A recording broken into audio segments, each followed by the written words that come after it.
Good morning, I'm Craig. I'm assuming you have an interest in either lone worker or body-worn video. If you don't, you're in the wrong place and you should leave now. Good, okay, well let's crack on. Things I'm just going to cover. I'm going to dive straight in and talk about the merging of the technologies as we see it, talking very specifically about some new developments, new product that we have. So we're going to start there, and then we're going to just take a step back, little step back, and talk about the risks, which if you've either deployed or are thinking about deploying lone worker solutions, that's probably bread and butter type stuff to you, but just in case we've got some people in the audience that haven't been through that part of the journey, we'll cover off the risks. And then we're going to go a little bit deeper into some of the features on the product that we have that's seeing the merging of these technologies. And then we're going to finally finish up on privacy, data protection. Big topic, obviously. We are all now in a GDPR world, so it's understanding how you deploy video, how you can use video, and stay the right side of the law. Just diving straight in there. So what you can see on screen here, you can see half a device on the left-hand side, which is our new ID Pro device, and on the right-hand side, probably reasonably familiar to you, the type of device, the body-worn video type device that police forces tend to deploy. You see them a lot on police officers and various other individuals these days.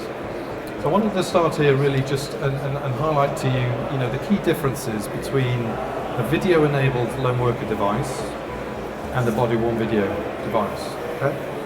Because the technology that's in both of these target devices is similar. But there are some fundamental differences, not really from a technology perspective, but really from a deployment perspective and the reasons to deploy. I'm just going to go through these sections one by one, really. So, on the lone worker side of things, first of all, it's about safety first. It's about thinking about safety, the wearer safety. That's what we're talking about first, and then evidence comes second. So it's capturing evidence when there's an incident. Okay? Conversely, for a body-worn video device, it tends to be evidence first and accountability second. Back to the lone worker side of things, like I say, it's about personal protection. It's an emphasis, more of an emphasis on enabling the lone worker to carry out and think about carrying out a dynamic risk assessment and incident assessment, and therefore to reduce the risk of the incident actually happening because they're thinking about it in advance. That's just become accepted good practice in lone worker technology deployment. It should be about enabling the worker to, like I say, to think about that risk before they get into a scenario where it should occur, rather than ending up in that scenario and then having to think about it. Whereas again, on the body-worn video side of thing, it's more a deterrent effect. That police officer that you see wearing it, it's very visual, it's very obvious, it's overt, and you kind of know what it's there for. So, just moving down the track here, on the lone worker side, a wider range of deployment scenarios, and that's really down to its privacy by design compliance. So we are seeing a large number of sort of client types, a large number of market verticals thinking about the deployment of video and looking at this type of solution, rather than on the right-hand side where it's pretty much limited deployment scenarios, it's about law enforcement. A lone worker solution can either be deployed and be compliant with BS 8484 or a newer standard, BS 8593, which is the body-worn video standard. Those are important, and they remain important because ultimately, when we're dealing with a lone worker incident where they've raised a red alert, ultimately, if we need a response from the emergency services, the fastest way of achieving that is to make sure you've got a BS 8484 compliant solution in play. On the right-hand side, some of those body-worn video devices can be compliant with 8593, but if you're looking at them, looking to deploy them, that's certainly a question you should be asking the vendors that you're talking to, because a number of them aren't as familiar with the standards. A number of clients that we've seen, a number of police forces that we've seen have gone and kind of deployed the technology and not really thought so much about the data privacy side of things, and that's caused them problems and caused them expense.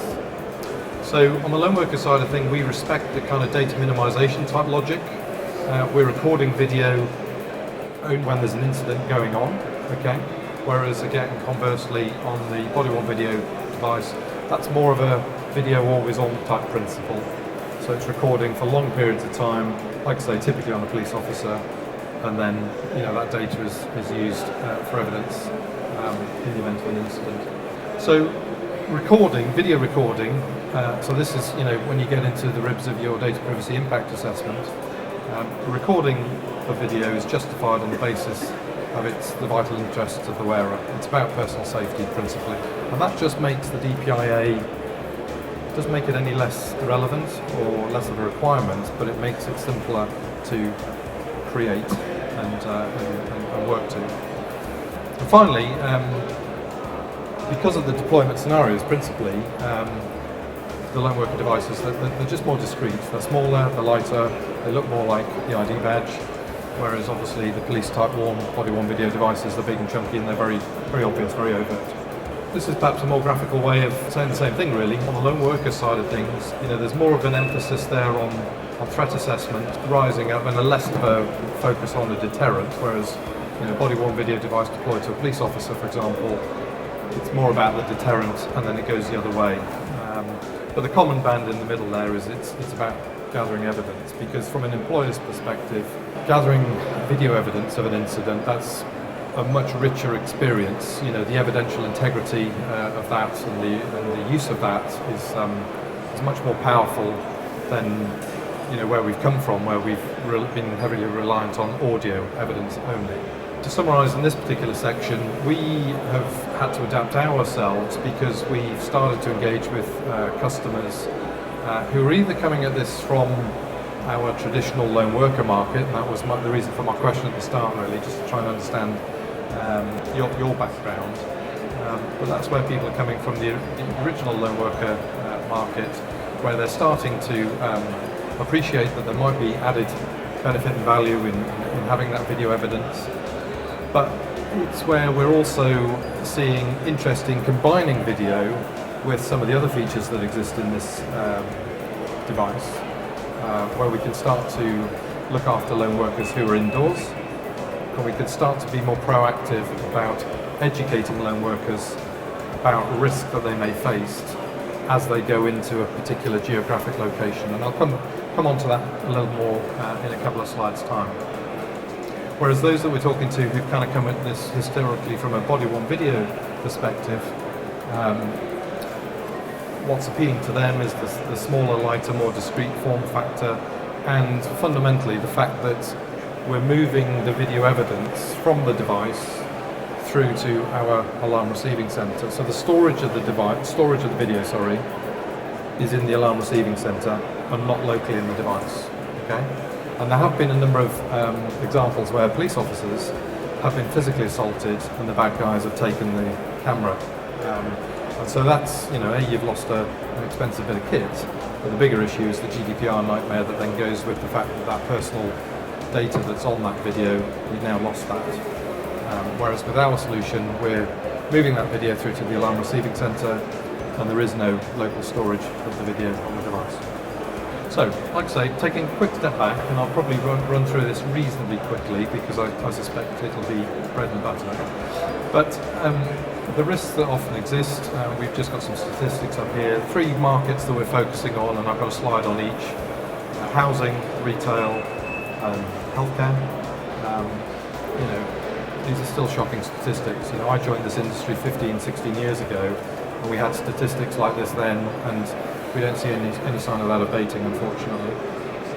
But we do have more and more employers appreciating the risk, understanding the cost of the risk, and appreciating the impact of not dealing with the risk. So that's what has changed in the last 15 years for sure. So just picking off a typical scenario for those 3 sectors, and we've kind of picked on retail, healthcare, and housing as the 3 verticals to talk about because really they're the 3 biggest verticals that have deployed lone worker solutions so far.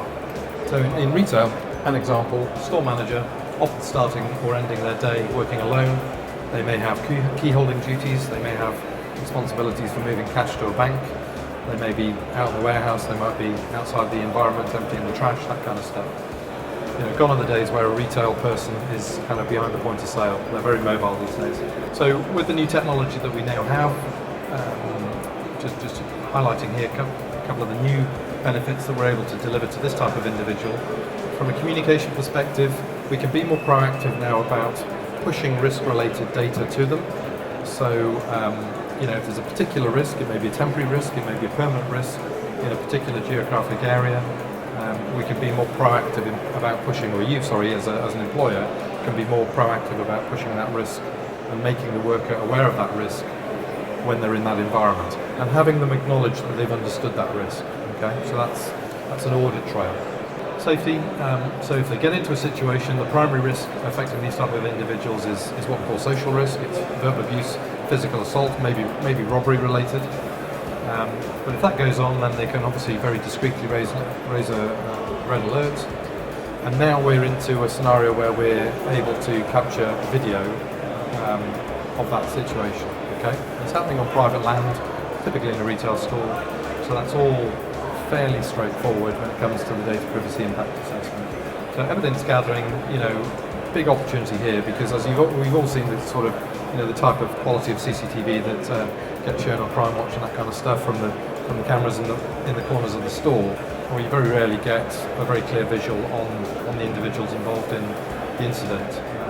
And so here we've got an opportunity to get a kind of a face-to-face angle on that video to augment the evidence picture.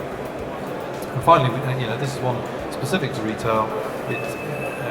Fixed panic alarms now attract an annual charge for a unique reference number, and we can remove the need for that to happen by the deployment of these type of solutions instead. Similar story with healthcare. So this time now it's a community-based health visitor. So in this case, again, you've still got that communication piece, the ability to tell someone if they're going into a dodgy part of the neighbourhood. You can forewarn them of that. You can feed them risk-related data about the streets that they're, or the neighbourhood that they're moving into. So forewarning them about the risk profile there. From a safety perspective, the red alert is still valid, of course, but now the use of video is more complex, because if the risk is occurring when that community nurse or health professional is moving into someone's home,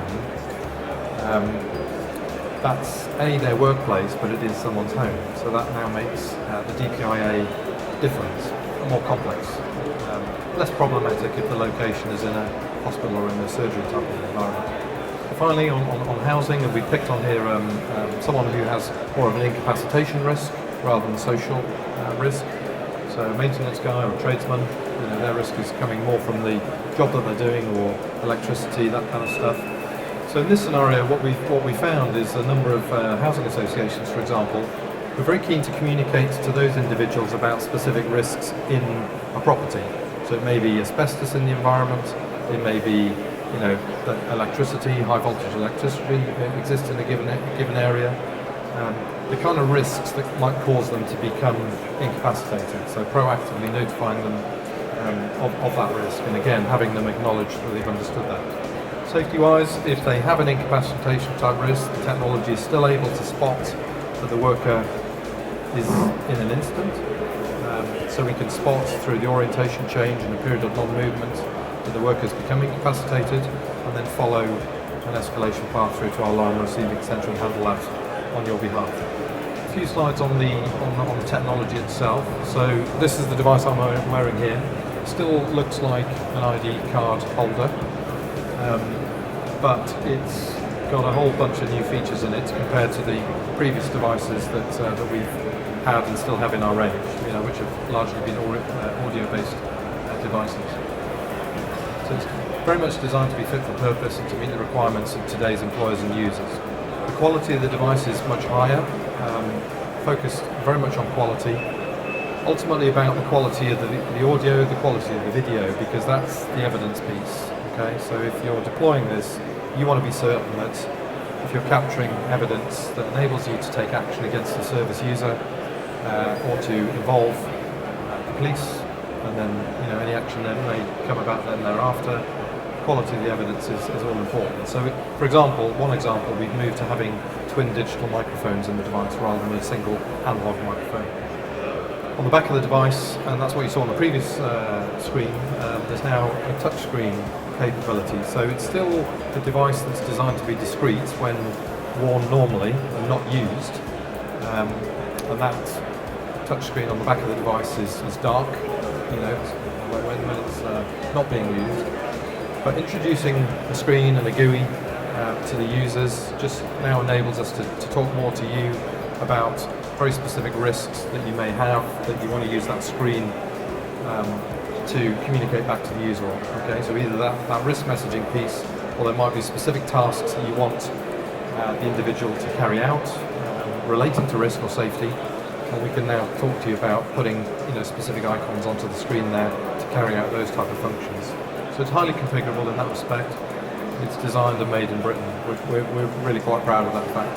This is not a product that we subcontract out to the Far East. So the three main features to focus on, and it's kind of like a lot of client applications, we end up talking about a combination of these features. Okay, so they're not things to be used. They can be used in one over another, but the power, the power and the interesting thing comes as a result of the combination of these things. So first of all, there's the video verification. So this is what we've principally been talking about. It's not always on video recording, to be very clear. Video gets recorded when the user decides. They're raising a red alert when there's an incident. That's when video starts. It's the smallest, lightest body-worn video device, and we're streaming that video in near live into our alarm receiving center. So as I said before, there's no evidence that's left on the device. We're moving that live.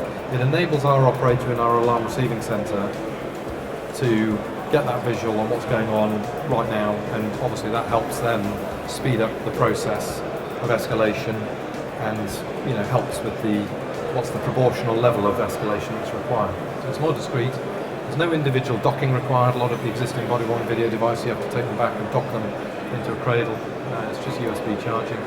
Second feature is indoor location. So we're now starting to use technologies like Wi-Fi sniffing and Bluetooth beacons to help when you've got lone workers who are operating on more indoors. Okay? So if you think hospitals, think hotels, think retail environments, school campuses, factories, anywhere where workers are still mobile and working alone from time to time. And now, with the technologies involved, if need be, we can get down to room level accuracy on where the incident is occurring. Okay? So, for example, we're talking to a number of hospitals, NHS trusts, where they may be deploying or wanting to deploy this technology in areas where risk occurs. So that's typically the A&E departments, but also things like laboratories. So by using Bluetooth beacons, Bluetooth beacons are £30 type devices. They sit and last for years. Putting a beacon, the example here is that white device there. Putting that in a laboratory, naming it as laboratory A. If that worker then has an incapacitation incident, that beacon, because our device can see it, is being fed through to our alarm receiving centre, so we know to send the responders to Lab A rather than Lab B. And then the final feature, key feature, is that risk messaging piece. So what you can see on screen there is the back of the device. So this is the screen on the device, and an example of a message that is being fed to the lone worker, where they can read it and acknowledge it. Okay. And typically the messages will be geographically orientated. So as I said before, if you've got someone who's operating in the community and moving into a particular part of town where you as an employer may know there's a given risk, from our customer portal insights, you would be able to geofence that particular risk that you know about. It might be a particular neighbourhood or a street, and preset a risk message in insights that would only then be fed to the lone worker if they're moving into that environment. Okay? Like I said before, that could be a permanent risk, it could be a temporary risk. So it could be routine type risks, it could be a traffic related incident, for example. It could be a job orientated risk, so the example I gave before of asbestos being in the property or in that area. Or it could be an emergency, a terrorist incident or a fire or a demonstration or something of that nature, which is temporary. You kind of want to geomark the area for the next 12 hours, 24 hours, whatever. put the message in there, and then you're notifying all the workers that are going into that area. And through Insights, you as admin managers, if you like, of that platform, you can see who those messages have been sent to, and who's read them, and who's acknowledged them. So you've got your audit trail there. You can see, right, well, there's an incident going on in South London. I've fed that message out to 20 staff, and 18 of them have fed back. Right, I now need to focus on the 2 that have not fed back. Okay. We're going to finish off really on privacy and the role of the supplier, us being an example supplier. Okay. As I said at the start of this presentation, we are all now in a GDPR world, so these are things that we need to take very seriously. The cost of not complying with GDPR is very significant, I'm sure you know.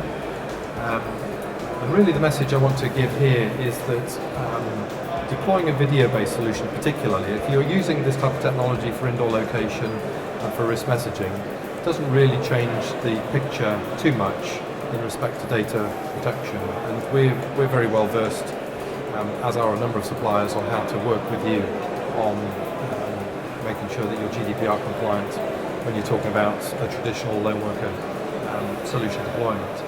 But the video piece in particular is different, and the reason to deploy has to be fully understood. You have to go through the process, it's best practice to go through the process of understanding that and building out your data privacy impact assessment. Ultimately, if you have an incident, that's going to be asked for by the ICO if they come knocking on your door asking about GDPR. Okay? So it is best practice to build that out in advance and submit it to the ICO. So make sure you're doing that proactive thing of making sure that they know that you are, a compliant employer, and you've spent time thinking about this in advance. And from a supplier's perspective, we see it as part of our job to work with you through that process. Okay? And so we have our own legal team. We typically will then work with your legal team, your data protection officers, and building out that DPIA and helping you with that and its submission through to the ICO. Okay? It can be quite daunting at first. We've all read a lot of scare stories. It's true, but a lot of scare stories about the cost of getting GDPR wrong. So it is important that we focus on this. But at first, at face value, it can seem be quite daunting. And we found going through the process with a number of our clients, we've kind of been there, done that now. So it's bread and butter stuff to us as a supplier. But any other suppliers that you engage with, you should be, these are the type of things that you should also be asking them about. How do they help you? How do they aid you through the DPIA process? So this is my conclusion, really. We're talking about the future. The future is kind of happening now. A world where the worker is. We're kind of moving out of a world, I think, where lone workers are being given a button to press when they're in trouble, and more into a world where we're trying to educate them, trying to get them to educate themselves in dynamic risk assessing and being more proactive about helping them understand the risks that may exist in the environment that they're working in advance. Okay, so we'll be able to help locate the individual, both indoor and outdoor. We can be proactive about pushing risk-related messaging to them. In the event of an incident, we're now getting a richer picture. We're seeing video as well as getting audio. And ultimately, we are then managing that through our EN 50518 alarm receiving centre. And we have clients now where their lone workers are operating across the whole of Europe, and that's the benefits. That's one of the benefits of the EN 50518R. It means that we can handle alarms from lone workers across Europe as well as here in the UK.